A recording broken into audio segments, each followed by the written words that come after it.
नमस्कार, आप देख रहे हैं ओपन बुक भारत। शिवसागर में सौदोताई छात्र संघ का संवाद सम्मेलन। बाढ़ विभीषिका पर प्रशासन पर लगे आरोप। शिवसागर 7 अगस्त 2026। अपर्णा भराली की खास रिपोर्ट में सौदोताई छात्र संघ के केंद्रीय सभापति बसंत गोगोई ने शिवसागर में आयोजित संवाद सम्मेलन को संबोधित करते हुए 19 जुलाई की महाप्रलय और बाढ़ की विभीषिका के संबंध में गंभीर आरोप लगाए। उन्होंने कहा कि शिवसागर और चराईदेव जिलों में आंशिक रूप से पानी सूखने लगा है, लेकिन अभी भी कई क्षेत्र बाढ़ मुक्त नहीं हुए हैं। बहुत से लोग अभी भी सड़कों के किनारे रहने को मजबूर हैं और अपने घरों में वापस नहीं लौट पा रहे हैं। मौजूदा स्थिति ने दोनों जिलों के लोगों के मानस पर गहरा मनोवैज्ञानिक प्रभाव डाला है। बसंत गोगोई ने सवाल उठाया कि चराईदेव जैसे ऊंचे स्थान पर इतने भयावह बाढ़ की स्थिति क्यों बनी। उन्होंने आरोप लगाया कि चराईदेव और शिवसागर जिला प्रशासन की जिम्मेदारीहीनता के कारण यह स्थिति उत्पन्न हुई। स्थिति की जानकारी होने के बावजूद दिखो नदी के किनारे रहने वाले लोगों को समय पर अलर्ट क्यों नहीं किया गया। उन्होंने मोन जिले का उदाहरण देते हुए कहा कि मोन के उपायुक्त ने स्पष्ट रूप से बताया था कि जिले में 60 स्थानों पर खनन चल रहा था। समय पर रेड अलर्ट जारी करने के कारण मोन में 7 लोगों की जानें गई, लेकिन कई लोगों की जानें और संपत्ति सुरक्षित रह गई। इसके विपरीत चराईदेव और शिवसागर के दोनों उपायुक्त की अकर्मण्यता के कारण आज इन दोनों जिलों के लोगों की यह दुर्दशा हुई है। गोगोई ने कहा कि 1960 में बने स्लुइस गेट्स को हटाकर इसरो द्वारा दिए गए सुझाव के अनुसार स्वचालित स्लुइस गेट बनाए जाते तो यह स्थिति नहीं बनती। इस मामले में सरकार पूरी तरह विफल रही। सरकार का दावा है कि बाढ़ अवैध खनन के कारण नहीं आई, तो सरकार बहकर आई मिट्टी की जांच कर असम की जनता को बताए कि वास्तव में बाढ़ का असली कारण क्या था। छात्र संघ ने मांग की है कि नदी के मार्ग की निगरानी के लिए त्रिपक्षीय बैठक आयोजित की जाए। नामदंग नदी को अतिक्रमण मुक्त कर उसमें जमा गाद की खुदाई का इंतजाम किया जाए। शिवसागर शहर की रक्षा के लिए यमुना को अतिक्रमण मुक्त कर संरक्षित किया जाए। देखो नदी के खुले पड़े 15 किलोमीटर के बांध का शीघ्र निर्माण किया जाए। मम जिलात उपायुक्तই এটা কথা স্পষ্টভাৱে কৈছে যে 60টাৰো অধিক মন জিলাৰ মাইনিং থকাৰ কাৰণে আৰু তাৰ পানী ক্ৰমান্বয়ে তললৈ বৈ অহাৰ কাৰণে এনেধৰণৰ সংঘাৰী ৰূপ লৈছে। উপায়ুক্তজনে আকৌ কৈছে যে পাহাৰ কাটি সম্পূৰ্ণ তছনছ কৰি দি টকলা কৰি দিয়াৰ কাৰণেও এনেকুৱা ধৰণৰ দুৰ্ঘটনা সংঘটিত হৈছে। আৰু মন জিলাৰ উপায়ুক্তজনে স্পষ্টভাৱে জনাইছে যে তাত ৰেড এলাৰ্ট ঘোষণা কৰাৰ কাৰণে নাগালেণ্ডৰ মন জিলাত মাত্ৰ 7জন লোকৰ জীৱন হানি হৈছে। বাকীবিলাক সকলো তেওঁলোকে বচাবলৈ সক্ষম হ'ল। হুৱেৰাইজ অসমৰ চৰাইদেউ আৰু শিৱসাগৰ জিলাৰ উপায়ুক্ত দুজনৰ অকমান্যতাৰ কাৰণে, জিলা প্ৰশাসনৰ গাফিলতিৰ কাৰণে শিৱসাগৰ বিস্তীৰ্ণ অঞ্চলৰ ৰাইজে সমগ্ৰ হেৰুৱাই আজি এটা বিনিদ্ৰ ৰজনীৰ মাজত জীৱন কটাবলগীয়া হৈছে। এতিয়া আমি সদৌ আহোম ছাত্ৰ সন্থাৰ ফালৰ পৰা অসমৰ মুখ্যমন্ত্ৰীজনৰ আমি কেইটামান কথা দৃষ্টি আকৰ্ষণ কৰিব বিচাৰিছো। প্ৰথম কথা যে ফ্লাড প্লেন জইনিং এক্ট, এই এক্টখন অসমত প্ৰযোজ্য কৰিব লাগিব। ফ্লাড প্লেনিং জইনিং এক্টখন যদি অসমত কাৰ্যকৰীকৰণ কৰা নহয়, তেতিয়াহ'লে অনাগত সময়ত উজনি অসমকে নহয়, নামনি অসম, মধ্য অসম সম্পূৰ্ণ এৰিয়া এদিন শিৱসাগৰ আৰু চৰাইদেউৰ দৰে হ'ব।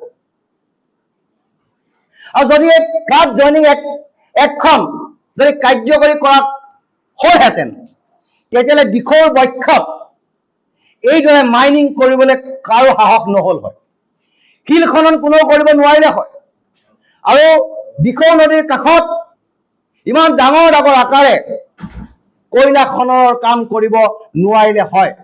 গতিকে সেইকাৰণে আমি স্পষ্টভাৱে জনাইছো যে ফ্লাড প্লেন জইনিং এক্টখন অতি শীঘ্ৰে অসমত কাৰ্যকৰীকৰণ কৰিব লাগে। দ্বিতীয়টা কথা, আমি লাজো পাইছো, আমাৰ হাঁহিও উঠিছে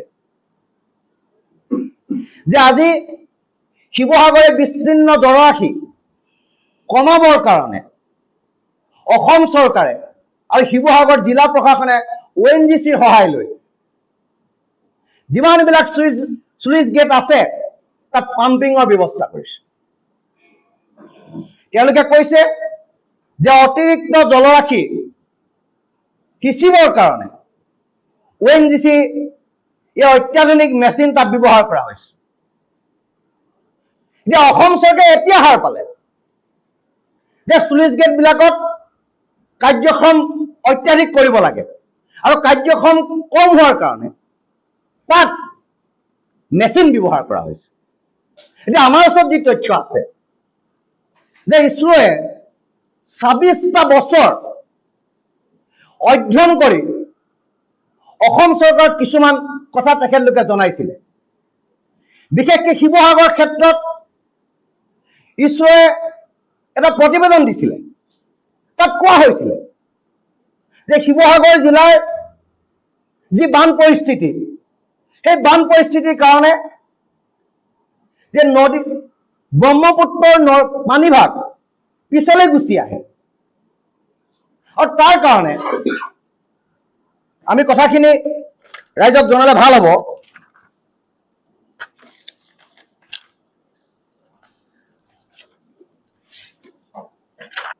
এই বেক প্ৰেছাৰটো ৰোধ কৰিবৰ কাৰণে আৰু অত্যাধুনিকভাৱে এই কথা বতৰাবিলাক জানিবৰ কাৰণে আৰু পানীটো নিষ্কাশন হ'বৰ কাৰণে 2021 চনৰ পৰা 2023 চনৰ ভিতৰত WRD আৰু ৰাজ্যিক দুৰ্যোগ ব্যৱস্থাপনা প্ৰাধিকৰণ আৰু বিশ্ব বেংকৰ সাহায্যপ্ৰাপ্ত অসম সংহত নদী অৱবাহিকা ব্যৱস্থাপনা প্ৰকল্পৰ জৰিয়তে তাত অট'মেটেড স্লুইচ গেট বহাবৰ কাৰণে তাত নিৰ্দেশনা জাৰি কৰিছিল, তাত উপদেশ জাৰি কৰিছিল আৰু তাৰ ওপৰত ভিত্তি কৰি এটা প্ৰস্তাৱো লোৱা হৈছিল আৰু কাৰ্যকৰীকৰণৰ কাৰণে এক পৰিকল্পনা লোৱা হৈছিল। এতিয়া যদি 1960 চনত নিৰ্মিত কৰা এই স্লুইচ গেটবিলাক আঁতৰাই যে ইছৰোৱে দিয়া প্ৰতিবেদনৰ মতে যদি অত্যাধুনিক স্লুইচ গেট তাত বহালে হয়, আজি শিৱসাগৰ এই বিস্তীৰ্ণ অঞ্চল আজিলৈকে জলমগ্ন হৈ থাকিব নালাগিল হয়। গতিকে চৰকাৰৰ ইয়াৰ সম্পূৰ্ণৰূপে গাফিলতি আছে আৰু চৰকাৰে এই কামবিলাক সময়ত নকৰাৰ কাৰণে আজি শিৱসাগৰ জিলাৰ 80% মানুহ এতিয়াও আজি 19 দিন অতিক্ৰম কৰাৰ পাছতো পানীৰ তলত আছে আৰু ইয়াৰ কাৰণে সম্পূৰ্ণ জগৰীয়া অসম চৰকাৰ, ইয়াৰ কাৰণে সম্পূৰ্ণ জগৰীয়া বিভাগীয় সেই মন্ত্ৰীসকল, ইয়াৰ কাৰণে সম্পূৰ্ণ জগৰীয়া সেই ডিপাৰ্টমেণ্ট, যি ডিপাৰ্টমেণ্টে এই কামবিলাক নকৰিলে আৰু অত্যাধুনিক স্লুইচ গেট বহাই এই পানীবিলাক নিষ্কাশনৰ কাম তেখেতলোকে কৰা নাই। গতিকে তেখেতলোকে সম্পূৰ্ণ ইয়াৰ কাৰণে জগৰীয়া। এতিয়া আমি টাই আহোম ছাত্ৰ সন্থাই অসমৰ মুখ্যমন্ত্ৰীজনক স্পষ্টভাৱে কেইটামান বাৰ্তা দিব বিচাৰিছো। প্ৰথম কথা যে শিৱসাগৰ আৰু চৰাইদেউৰ কাৰণে 10,000 কোটি টকাৰ পেকেজ তেখেতে ঘোষণা কৰিব লাগিব আৰু 2 নম্বৰ দুৰ্যোগৰ প্ৰকৃত কাৰণ জানিবৰ কাৰণে এক উচ্চস্তৰীয় বিশেষজ্ঞ সমিতি বনাই তাৰ তদন্তৰ ব্যৱস্থা কৰিব লাগিব। 3 নম্বৰ যে আজি চৰকাৰে কৈছে যে মাইনিঙৰ কাৰণে এই দুৰ্যোগ হোৱা নাই। যদি মাইনিঙৰ কাৰণে দুৰ্যোগ হোৱা নাই তেতিয়াহ'লে আমি বিচাৰিছো যে অসম চৰকাৰে এটা চইল টেষ্ট কৰক।